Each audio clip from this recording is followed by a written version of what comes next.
been a minute. She hates me. She hates me. She sufficiently hates me. Okay, my lady, what you been up to? Bollocks. What you been up to, my I'm pulling you aside for a little chat. Life feels like it's busting a nut. You're busting a nut. No, life feels like it's busting a nut. Oh, it's busting lots of nuts. Yeah, doesn't it feel like life is just kind of like it's just crazy right now? Yeah, that's how I feel. I feel like it's been a long year, but also like a really fast year. I agree. I agree. Like the time is like slipping through. You know how I'm trying to make time go slow? I'm time traveling. You're time traveling. Okay. You know how I'm doing it? Time zones? Getting off my phone. Time goes. Can you teach me? So slow. I cut my screen time in half. Really? Yes, in half. Doing what? I was what's the secret? The secret is that your eyes start getting actual damage. Oh. And you go, oh, I only have so many years with perfect vision. And I don't have perfect. You see these Coke bottles. You see what's going on here. Yeah, those are thick. My eyes are very sensitive. Yeah. And they got really worse. And I'm 100% convinced it's my screens. And because I was like, I've been testing it, and my eyes were like, I was blaming Chicago because I'm a hater.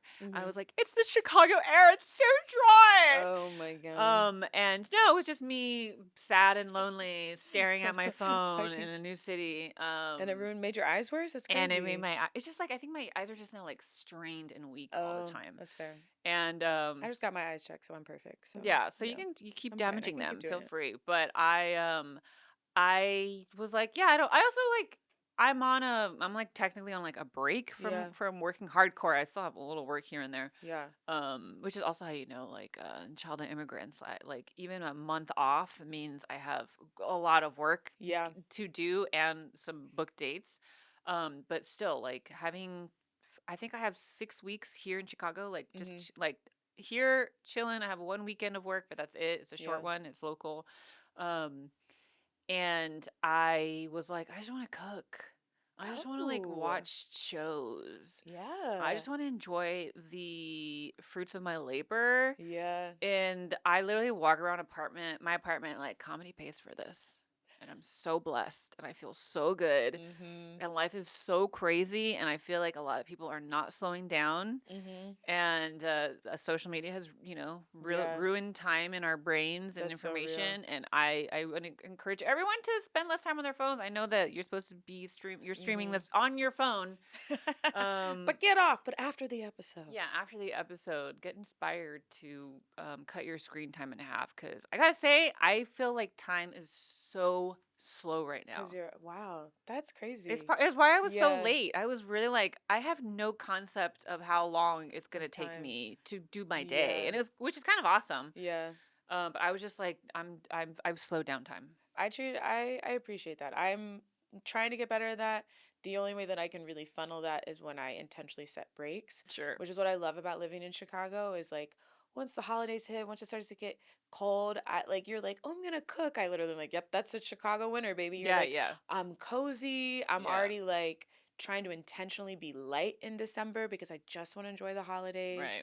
Because it's like, you need to have a break. And it's also so cool that you're able to walk around your apartment and be like, comedy paid for that and it's paying for this and I'm enjoying myself. Yeah, it's great. It's also just like my apartment has so many decorations or like gifts from people and or like art I bought at your artwork is incredible. Thank you. I appreciate it. Nothing I love more than seeing the individualism in every single artwork and piece that it's very clear that you have and like as a collection and also like specifically curated. I was like, that's what I aspire to and not just like specifically curated, but they all have like a story. Oh, I was with my friend so and so when I got that. Oh, I was with so and so when so and so gave me this and oh my gosh, and this is from when I did this and da da da da da da.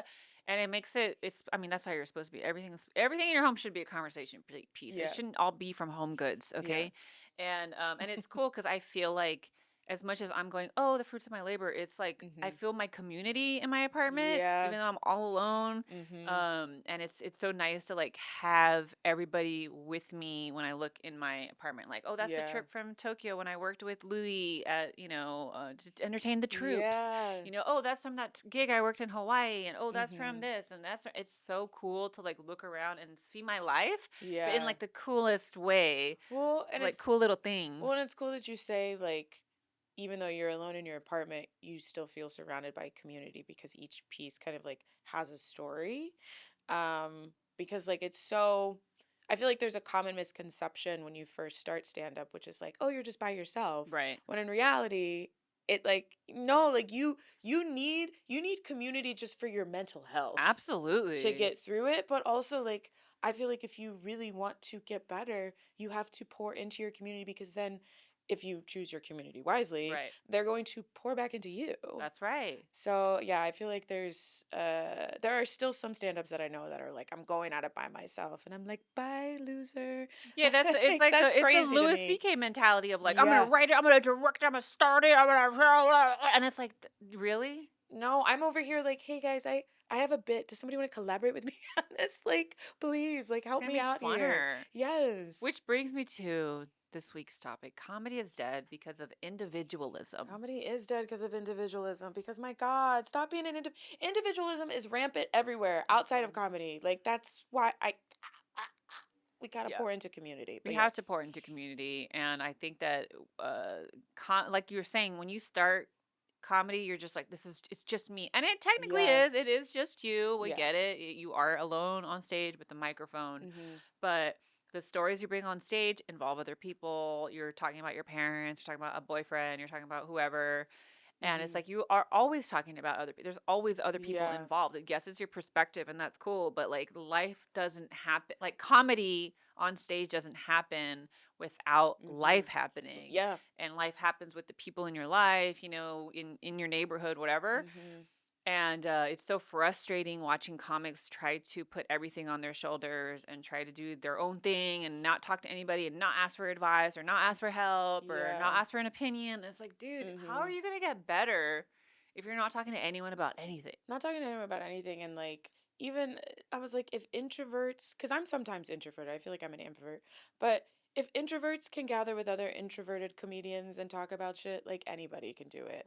Like, I just feel like it truthfully is like an ego thing that some comedians just like can't get over, but I think it stems from being like competitive. Absolutely. Where to me, it's more fun to be competitive within myself and how I can get better rather than like looking at other people as competition. Right. Right. And I mean, and I'm a competitive person. Like an arcade game, Uno, like I want to whoop your ass. Like I want to fucking win. Yeah. But when it comes to stand up and just like creativity in general, I want us all to win and I want to try and collaborate the best that I can and also put out something that I'm proud of. Right. That's nice. Yeah. It's nice. What a I concept. hate that it feels rare. I know, it's so frustrating. It's crazy. But it's true though, because like I don't think I realized that people were super competitive until way too many years in. I wish I would have noticed it earlier. It's just because again, I am not again, talked about this earlier. Fame was ever my thing. So like I'm the youngest of four. I'm not competitive against my siblings. I'm always like I was raised and trained to root for my siblings, you know? Like my mom was always like that sweet loving mom that was like, yeah do that. Oh good. Oh good for you. And I was a little daughter like, yeah, agreeing with her. Yeah. Like that is cool. And I feel like that's how I approached comedy. I mean, like being in comedy. But of course, because of my attitude, I think that it gets misconstrued. Yeah. But I genuinely want people to thrive. And I'm like, the more of us that thrive, the better.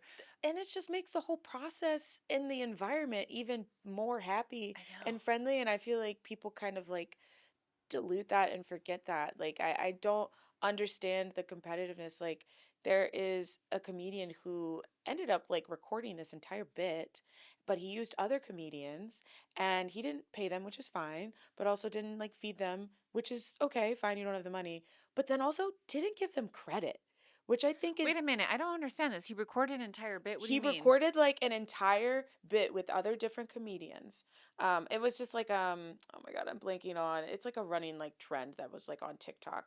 But he did like his own comedic twist and he used other comedians within these bits. It was like a back and forth, like banter, like arguing type of thing. And then I find out from other comedians that are my friends that like these clips are getting all these views online, but he didn't credit them when in reality, those comedians who were making the jokes that were making the clips funny, like they're the ones that should be getting the Right, credit for right. that type of shit. Yeah. And because I know that he is a competitive person, my friend Oh. is like, yeah, I'm never doing that shit again with him. Like he's Yeah. kind of like, I learned the hard way. And I was like, that's Sure. really fucking crazy because the bits are popping off because of them, not because of you. Right, But right. now he's getting all the credit and shit like that for like this like TikTok trend or whatever. And And I'm you like, know, God. that's also when you're new in comedy, you also learn so much about your peers Yep. and what they're really about and what their focus is and what their goals are. Mm-hmm. And that's what's so frustrating is that sometimes you trust the wrong people. Yeah. Sometimes you have faith in the wrong people and you learn, and that is, time tells all, right? Yeah. And I still think he's a funny comedian, but I learned from their experience. I was like, okay, I'll never collaborate with him. Sure. Because this is what he's about. I mean, and that's what happens, right? I mean, that's what's going to happen. The word's going to spread. Yeah. He's going to have to, people are going to be like, I need money up front. I need a contract. I need something. And that is what happens. I mean, that is how time moves forward, right? With consequences. Yeah. But it's just so frustrating when people are so competitive for no reason. But also, we are put in situations where, you do compete in the sense of like, who had the best set of the night. But the thing is, and you roll your eyes, but I don't think there's anything wrong with that. Yeah. Because the truth is there's always the best set of the night. And there's always the worst set of the night. That's just matter of fact. Yeah. That's why I don't have a problem with that. Yeah. What I have a problem with is people being like, I'm going to have the best. watch this, follow this, da da da. And it's just like, dude, I mean, we should all aim for having the best set of the night. The true comedian isn't aiming for the best set of the night, aims for their best set. Yes. For whatever they're looking for. Because again, like what we talked about in writing, it's like sometimes you're working on something or sometimes you're not working on something. And when you are leaning on old material that always works, you're going to have a great set, And there have been times where I'm like, I'm about to have the best set because this is shit I know works. Yep. You just look at the audience, you're like, this is my audience, this is my crowd. I'm going to pull out the classics and it's going to crush. Yeah, I don't mind about best, worst set. There are like some green rooms when comics kind of talk about that stuff. I like hear it and I go, not a conversation for me to be a part of. And I just kind of got to exit. Yeah. Because I'm like, really isn't productive because it's just everybody like peacocking. And I'm like, oh, right. Okay, all right. Yeah. And that's for some people. It's just not really for me. Right. As far as like that type of stuff, like what are you, because we're talking about, like being competitive, like best set, worst set. What is your viewpoint on competition shows? Well, I mean, they're stupid. Okay, good. We're on the same page. I fucking hate them. I don't know why I subscribe myself to them. It's every time I'm like, why? Why am I here? Right? Like in the middle of my set on stage. You're learning. You're learning. I've only done one competition show before. I was 2 years into stand-up. Yeah. And I made it to the finals. Mm-hmm. And I think there was maybe 10 of us in the finals. Mm-hmm. And so this is, 17, 18 years ago. Yeah. So I don't think most of the people are still doing comedy, but the top two winners, Ali Wong was the winner. Oh, wow. And I was the second place, and which was great because I wasn't from the Bay Area and she was. So when you talk about competition shows, you do have to talk about like, do you have people coming? Because they are technically bringer shows. The more people you bring, the more likely you're gonna win. Yeah. So if you're funny and you bring, you're gonna win. And I feel like that is the main reason that Bay Area show was so wild was because the Bay Area is cool because you can start in the Bay, be from the Bay, and people from the Bay are like Chicago in that they're used to watching good comedy. So they're spoiled. Yeah. So they like the good shit. They like the fun shit. And so I felt really lucky that we had great audiences. Yeah. Because I do remember it being like fun for me. Yeah. I was very good 2 years in. So it was going to be fun for me. But anyways, me not having people there was like for me the cool thing because it's like I had a little bit of people there because I worked in San Francisco, but anyways I'm dragging this on. I say all that to say it was my first working weekend that I got was out of that competition show because Ali Wong was actually the winning prize was hosting for Norm Macdonald. Oh, wow. And that's incredible. I know. Ali Wong won that. Yeah. But she was already booked because she was already working. She had been doing comedy just a hair either shorter or longer than me. I don't remember actually now that I'm thinking about it. Doesn't matter.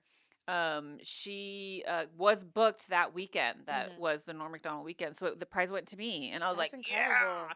So she got the title, which is I know what she wanted. Yeah. And I got the work, which is what I wanted. I wanted to work with Norm. That was the reason I was trying to do good. I wanted to win the Norm Macdonald weekend. I wasn't trying to compete as like, I'm gonna win this no matter what. It was like, I want to work with Norm Macdonald, and I got to.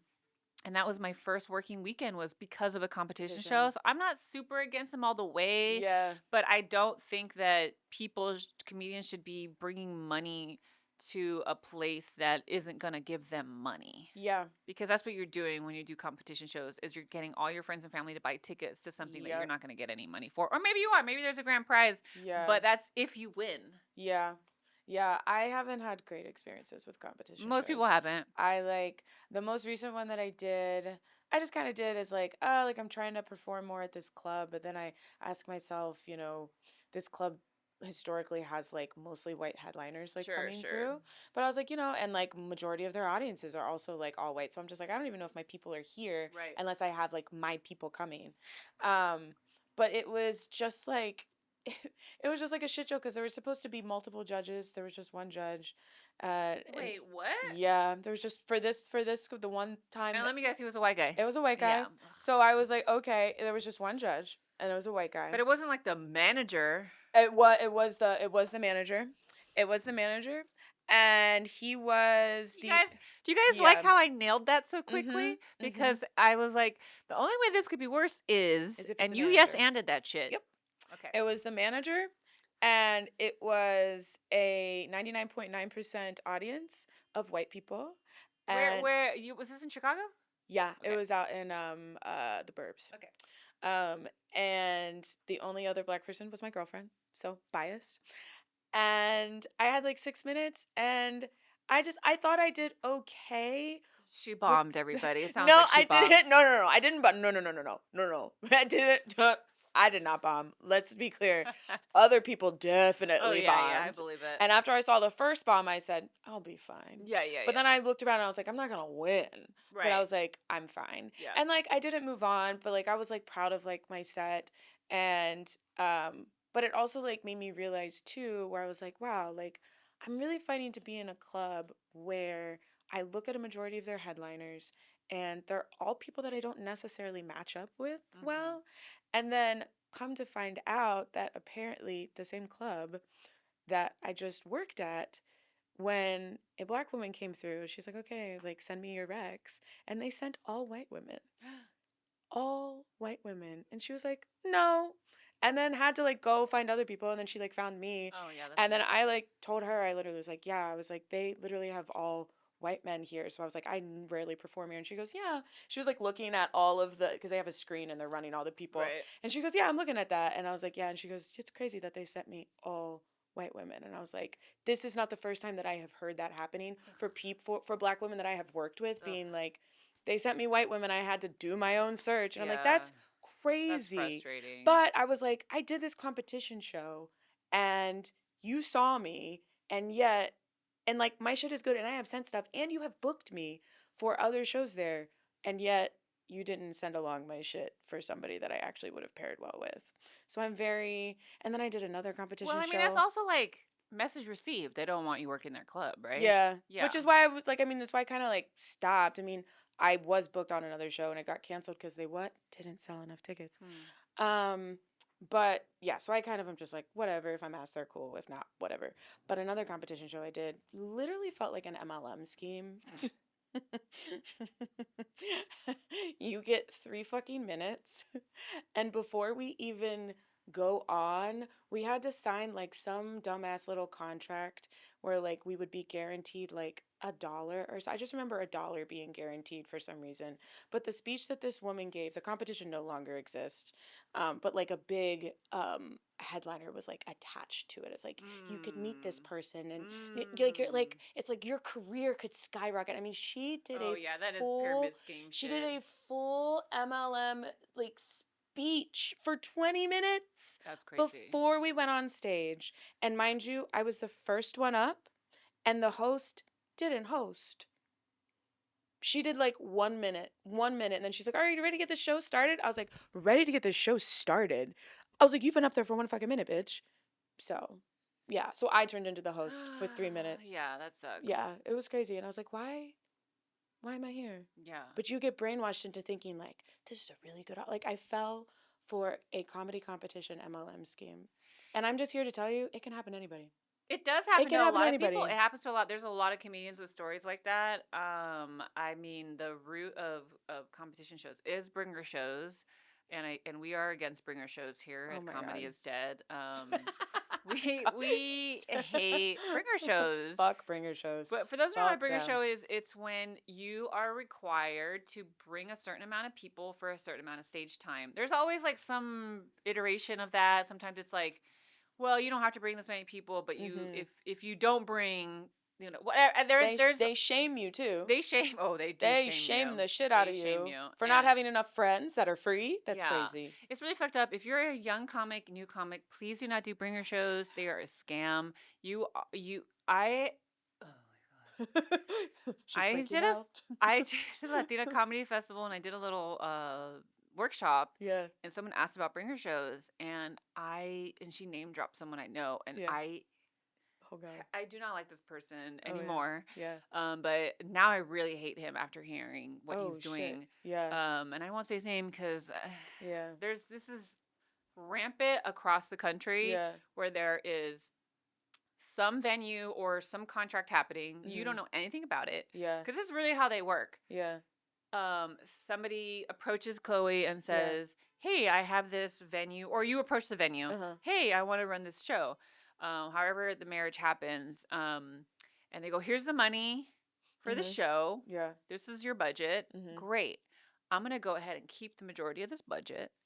And depending on how many people bring, and I'm going to give them a cut of those ticket sales. Because the budget is one thing, the ticket sales are another. And then, you know, because the other thing people don't understand too about shows is that if you sell the show out, there's bonuses involved.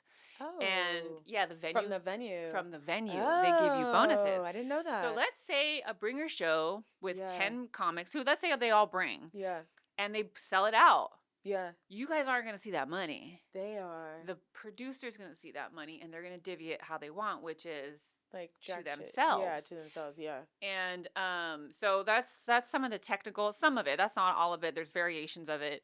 And then there's also like the bar. Did the bar make money? Are you getting a percentage of the bar?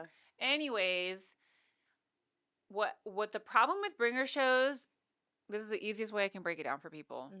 If you can sell 20 to 30 tickets to someone else's show, that means you can sell 20 to 30 tickets for your own show, throw your own show, take your own loss, make your own profit. There's so many versions of this happening everywhere, and it's so frustrating. It's so predatory. Yeah. And I hate it so much because usually women really fall for it. I fall for it. But a lot of people fall for it.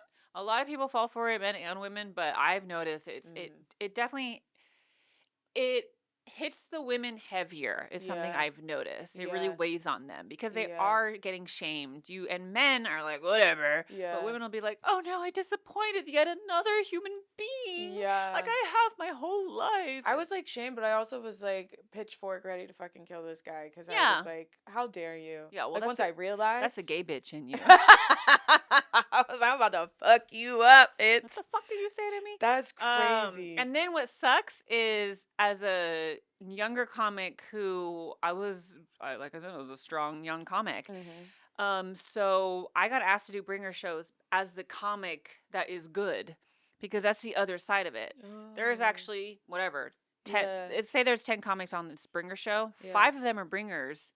And 5 of them are known comedians or comedians that this is the homie hookup and I'm going to give you $50 and you come kill it.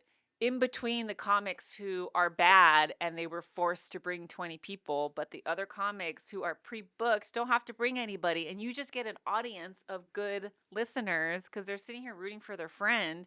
But in reality, their friend is not good at comedy. So their friend is going to bomb anyways. These people need something to enjoy. That's me and you. Now I'm realizing that that's what happened on my first. Yeah. The bringer show that I did, like literally, I want to say it was like maybe my third stand-up show Yeah. ever. And I couldn't, Baby. yeah, I was like super baby. And also I was like, I don't have, it was like, I think it was like 10 to 20 people. Yeah. And all of my friends at the time, like I was in DC, and all of my friends are like theater people. And I was like, well, everybody I know Yeah. is either performing or in rehearsal. And I was able to like scrape together 5 friends, wasn't enough, was shamed. The show was horrible, except for I remember there was one comedian in the middle, and I was like, my friends were like, oh, they were pretty good. And now I'm wondering, was that Yeah, that the person got like, $50. That yeah, person got $50 to that's kill. And they got crazy. an audience that was sitting through some hot garbage. It was like my friend, he got so wasted because he was like, this is horrible. And he was like, I love you so much. He was like, you're working on new shit. He was like, the future's bright for you. He's like, I'm here for you. He was like, but he was like, he was 5 tequila drinks in. Yeah, I mean, and that's what's fucked up is that the bringer shows are so bad They're for very bad. audiences, and it discourages people from coming, Mhm. and it discourages those people from coming see you again. Yes. That's yeah. that's what breaks my heart the most Mhm. is that you have people who love you and want to support you, and you have been giving the worst show possible to show Yeah. them. Yeah. That's what makes me sad. Yeah. That was another reason I did start Women Crush Wednesdays too, because I was like, there's so many great comics, and they're kind of, some of them are getting stuck in this bringer pyramid scheme happening in LA because it's very prevalent. And I was like, I wish I could just tell this girl, like, I have an audience for you. Come do my show, because I got people that want to come see me. Yeah. Maybe it's only 15 people a week, but it's 15 people a week. 15 people a week that are like ready. Yeah. Like your shows and your audiences are like ready. Yeah, exactly. To watch your shit. Exactly. And I knew that that was part of the thing about Women Crush is I was like, how do I provide a show to women? And it's like, no, don't stress. You don't, and because there would be women that would be like, oh, do you need me to bring people? And I'd be like, no, girl, I need you to bring the heat. I need you to kill it. Bring the jokes, bring the punchlines. That's it. And there was some younger comics over the years when I did Women Crush that would be like shocked that I was, and I was like, exactly, I'm trying to get you out of this MLM bringer show pyramid scheme that's happening. And it's like I opened the eyes for a lot of people, a lot of young women, and it was so important. The other thing I did too, when we talk about, when we step away from this competitive bringer bullshit, that is, please don't do bringer shows. Begging you not to do bringer shows, please, young comedians. It's not worth it. You're putting money in someone else's pocket. You're embarrassing yourself in front of your fucking friends and coworkers. And if you're like, is this a bringer show? Just DM us. Put it in the comments. We'll tell you. And if it says anything, I read one that was basically like, and if you take your comedy career seriously, don't do it. Don't. Comedy do it. is such a joke itself. Really you can't say shit. There used to be this open mic called Marty's in LA. It was the worst. It was just like, I don't even really know what this fool was up to, but he had property. This creepy guy, Marty. Shout out to him. He knows he's a creep. I'm not saying nothing he would not admit himself, but he charged everyone $5 to be in this open mic space, and it was like multiple rooms, like an empty business essentially. Yeah. And we would perform for each other, and we paid $5. And so me and Sammy obeyed this is back when we lived with each other. And there was a certain point where I was like, this sucks, and he was like, this sucks, and whoever we were with was like, this sucks, and we're like, we could just do this at the apartment. Like, if we're just going to perform in front of each other, let's just perform in front of each other in our apartment. And we don't have to leave. And we can actually turn it into, like, let's help each other write jokes. It was one of the best things. I love that Sammy decided to do that. And that I ended up making, like, a thing of it where I would, like, cook and make snacks or something. Like, made it like we're at a house party, but not, like a really supportive space. And it was that thing of, I'm so thankful I know so many comics who don't think as individuals. That because we just kept thinking, like, we keep putting money in this guy's pocket. We could be saving our own money, saving gas, and getting maybe more efficient stage time as long as we give each other feedback. Because that was the thing. You can participate as long as you're willing to provide genuine feedback. And also, if you're not funny providing feedback, you're probably going to stay home. And then sometimes we would have, like, audience members in the vein of someone's girlfriend or someone's roommate or someone's, like, just buddy coming to hang out. And it was cool because they were audience, you know? So we took that, like, individual mentality of, like, open mic, gotta grind. into like, no, let's do this at the house. Yeah. Let's just like have a writing session, but a performing writing session, because that's the other thing. When you perform, it's like you do have to have the what are you gonna do with the mic, and how are you gonna say it, and what are you gonna do, and if you do this, how are you gonna hold that, and some of that dumb shit. Of it. Yeah, sometimes, you know, because you don't perform in front of a mirror, you perform recording. But man, if your friends are right there and they're ready to be like, don't hold your hand that way when you do that, or don't do this, and you can get so much better so faster by the support of your friends. But the other thing I did too is I did this workshop, and I just found it so funny. It was for women only, mostly for space, because I knew that me providing free, like essentially mentorship, which we need more of. We can talk about that. I knew it was going to be like a commodity, like people would want to come, and it was cool because like I think we had over 100 women sign up. Wow. And it was awesome because they mostly showed up. Yeah. But what ended up happening is I think this was our second or third year doing it. It was at the Hollywood Improv. They were so cool of allowing me to do something like that.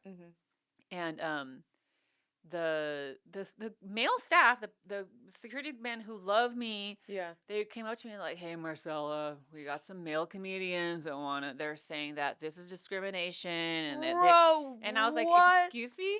And they're like, they're making a big stink, and I was trying to take the venue in consideration, because I was like, I don't want to put the Hollywood Improv into hot water or legal issues. And I go, you know what? I was like, they can observe, but they need to wait until every woman who has signed up finds a comfortable seat and they can sit in the back. They're welcome to sit in the back if this is so their thing that they want. I'm not trying to discriminate against men. That's really not what I'm trying to do. Yeah. I just like helping women. Yeah. I've actually made it. I've had men ask my advice, and I will straight up say, I do not help men. I am sorry, but I don't help men. I don't. I need that on a t-shirt. I don't help men. I need that on a t-shirt. There's 50 fucking men help men that will help you. Yeah. Guaranteed. Yeah. There's 50 women who will never see help because no one went out of their way to help them. Right? They'll be exploited. They'll be taken advantage of, but they won't be helped. And it frustrates the absolute fuck out of me. But because I know how fucking lawsuits work, or just the threat of a lawsuit, or like a threat of a social media lawsuit, I was like, yeah, let them stay. And they were like, really? And I was like, yeah. And and in my head, I was like, because they're not going to. And they didn't. They left because they're pussies. I shouldn't even disrespect the pussy like that.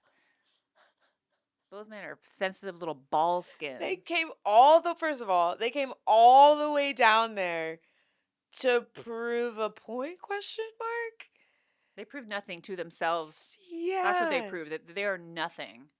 It was one of those things where I was like, no, I like to help my girls because that is a thing that I care about, and I have made it a mission to help women, and I that's how I've always been. Yeah.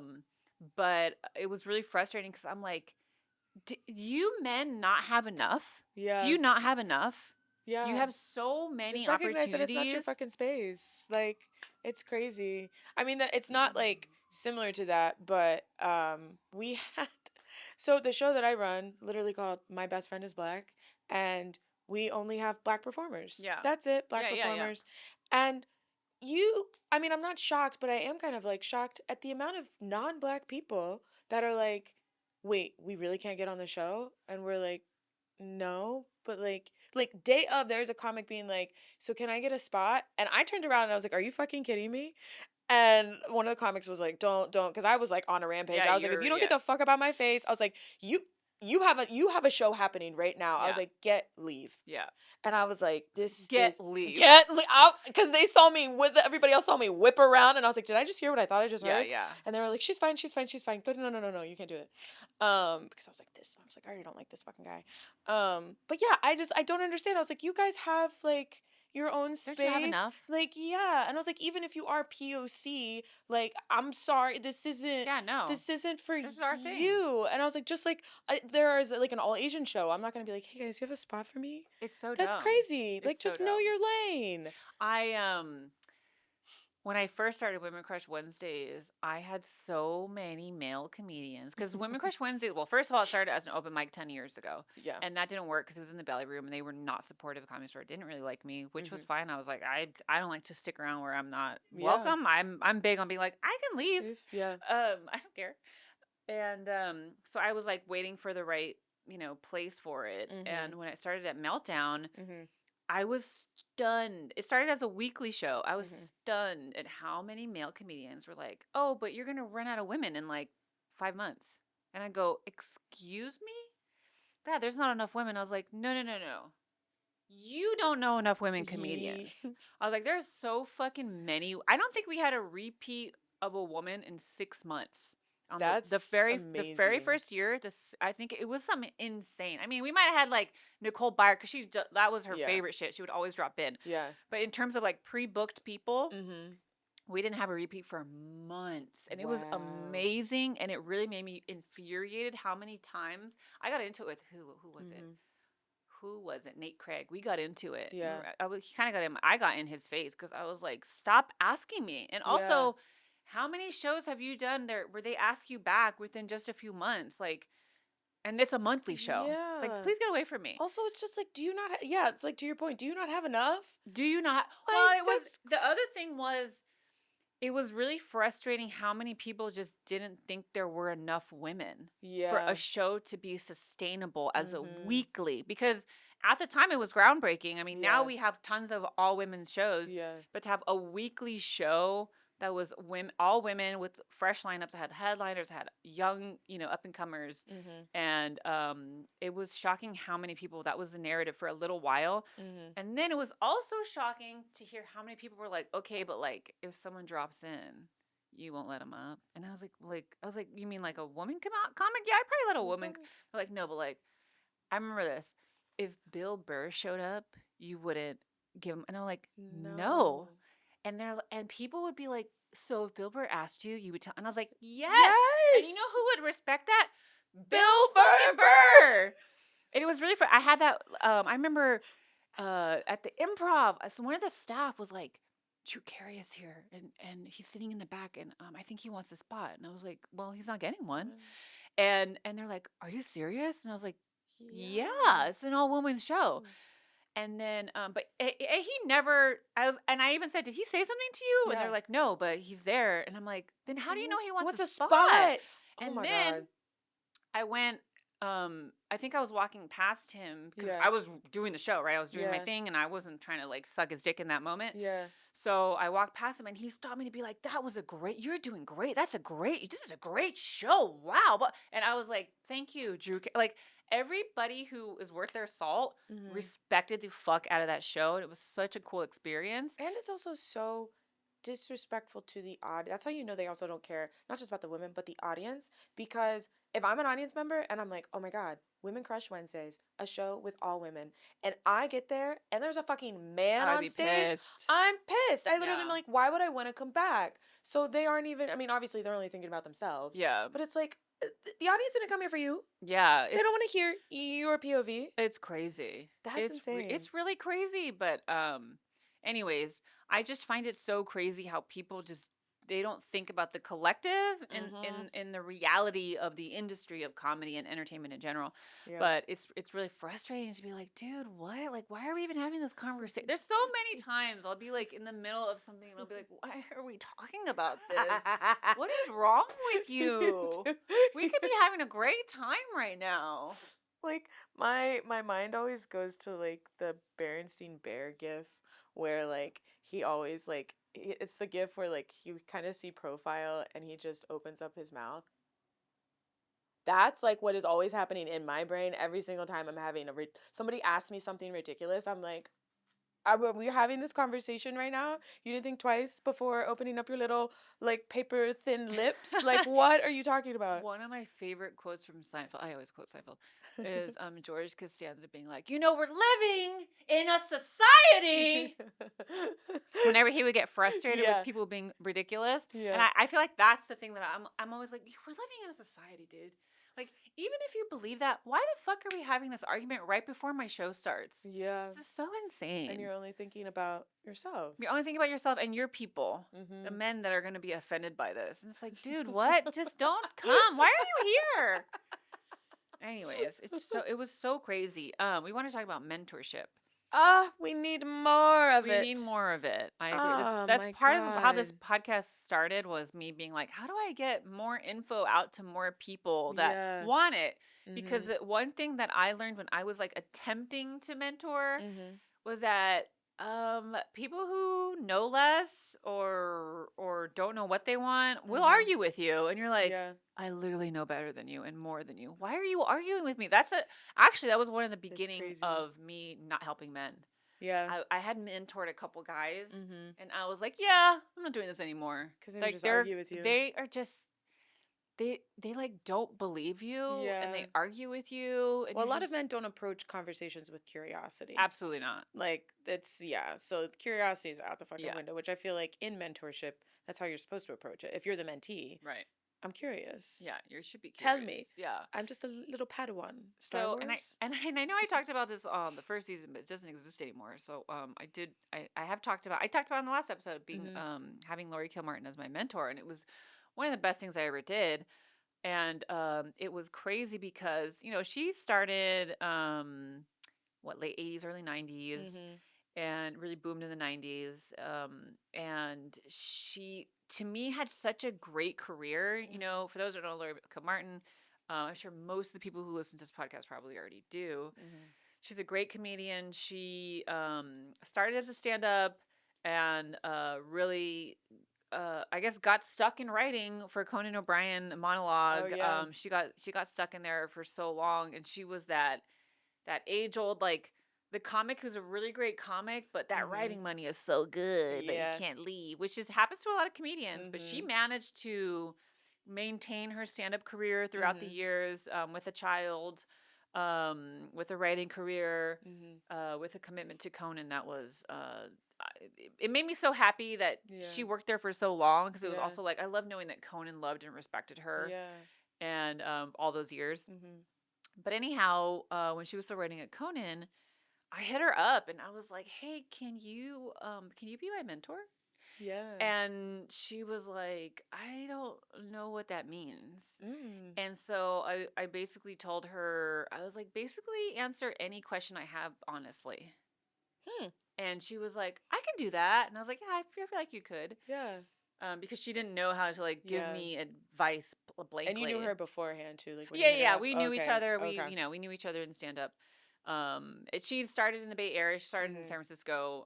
She's like for us, she's like a legend. Well, the reason I asked is because I was like, you shouldn't just hit up any random comic you No, don't know. Thank you to for be the like, can you be my mentor? I'd known her a long that. time. I'd known her for many years. We were mutuals, but she was obviously doing it much longer than me. Yeah.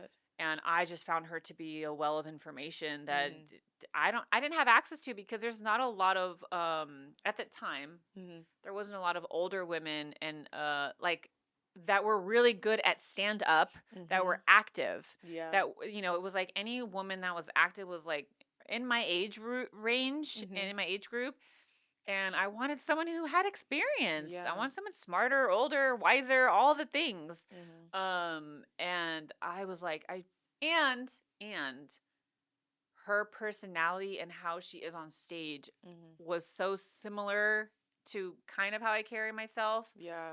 And it was the first time that I was like, I want to pick her brain, but not just over coffee and superficially. It was like, no, I want to know your deepest, darkest thoughts about stand-up, your deepest, darkest thoughts about writing. And it was so fucking great to have that resource.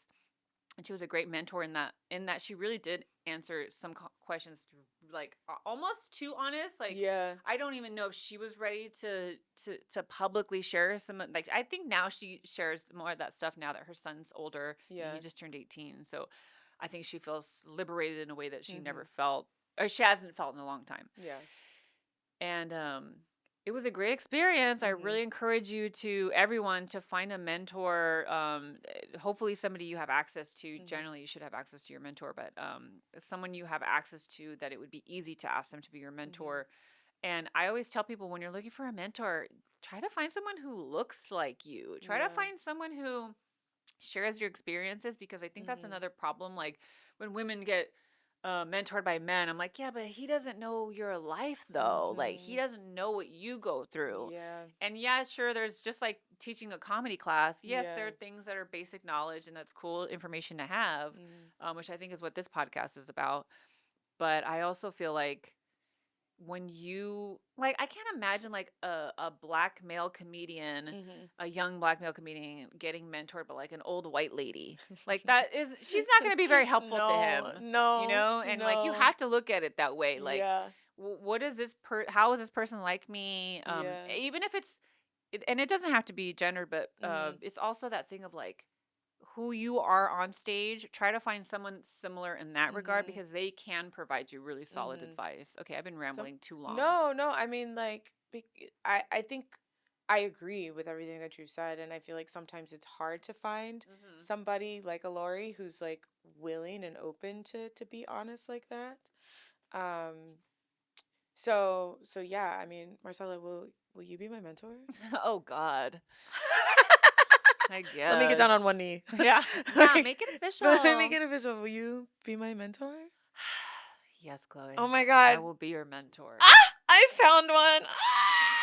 You really should find a gay mentor, to be honest. No. I know. I'm trying. That's really what you really need. I believe me. I am fully aware. But like, I will say in full, like, when I first met you and starting to get to know you like even more, just like the casual offerings of being like, oh, like, like, have you tried this or have you tried that? And also you being receptive to my, like, I have all these little questions. Will you answer them for me?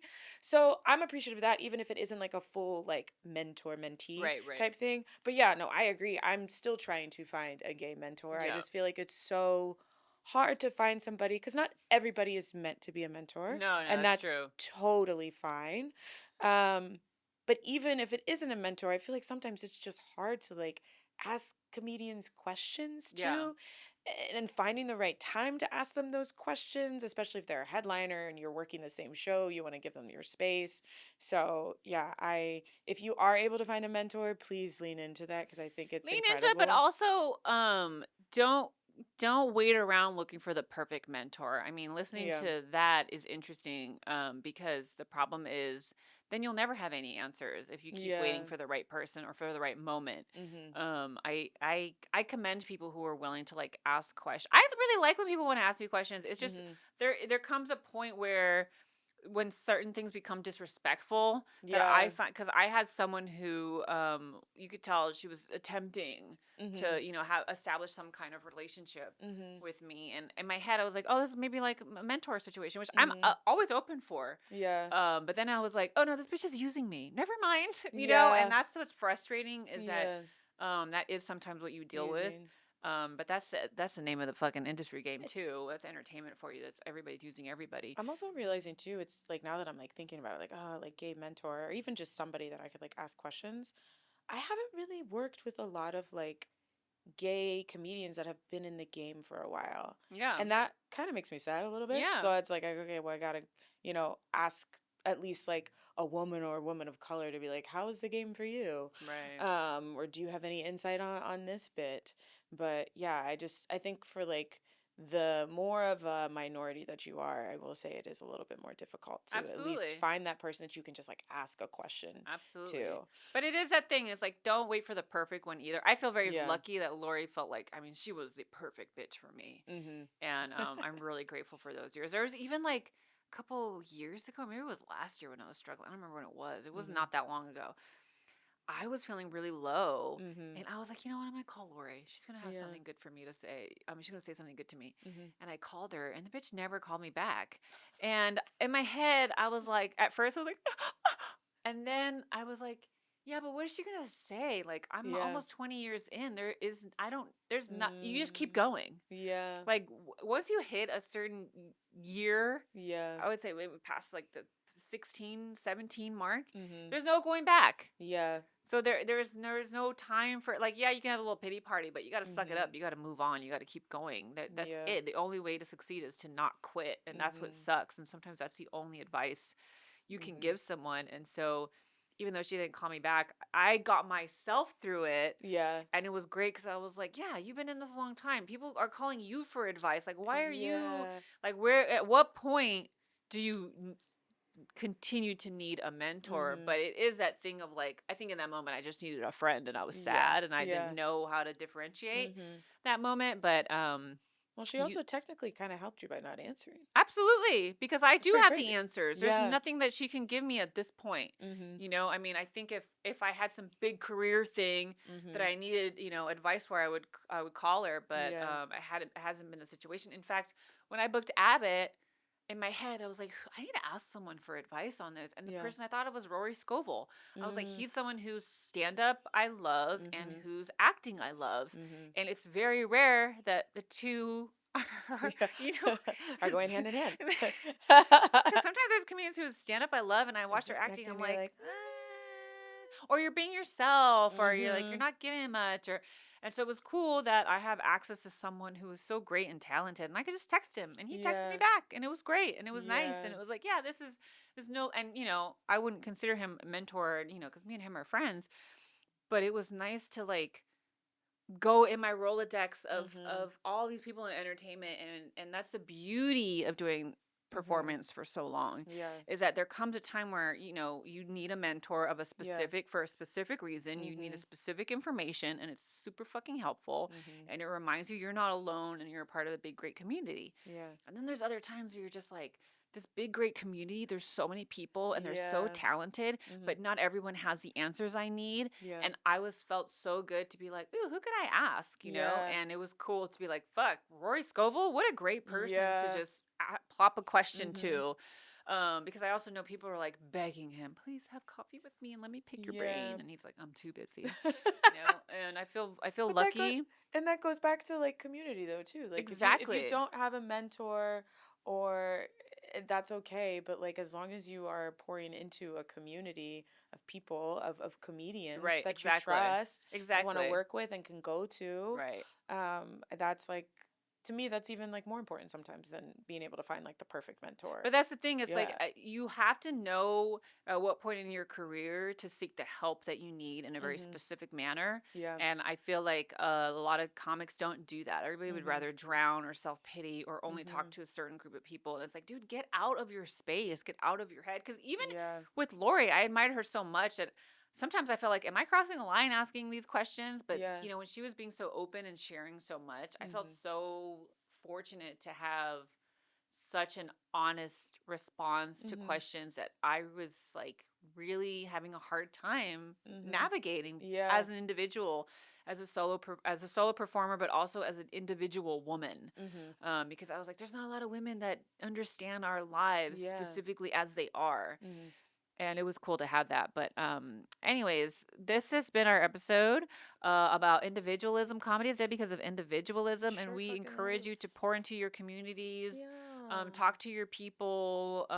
Ask anyone and everyone for advice. Yeah, even outside of comedy, pour into your people. Pour into your people. Stop being an individual. Yeah, and also the people that outside of your industry will always remind you who you are. If you lose yourself in the industry that you work in, like that's why they're so important. Those relationships are so important. That's also why so many comics are such losers, because they don't have friends outside of comedy. They really don't. You. Please get a friend outside of comedy. Please get many more outside of comedy. Get a hobby. Get a hobby. Get friends outside of comedy. Oh my God. Get different gendered friends, different background friends. Like, please, for the love of God. Different age ranges. Oh my God. Too. There's a well of knowledge that you can fucking drink and from. your comedy will get better. Your comedy will improve. Your comedy won't be dead. Oh God. Your comedy will be like ours. Alive and thriving. And that brings us back, bruv, to the accent that I did at the top. Bollocks. Okay, bollocks. Marcella loves me. She's not mad at me. She actually loves me. And I think it'd be really cool if we ended the sign off with the accent. No, she's giving me. Go ahead. Okay, thank you so much for watching Comedy is Dead. Share it with your lovers. Share it with your mothers and brothers and your friends and your foes. Like, subscribe, comment. And yeah, Marcella, you got anything else you want to share? Nope. Comedy is Dead with Marcella Arguello and Chloe and Marcella, you guys. Thanks so much. Bye. Have a good one. Yeah.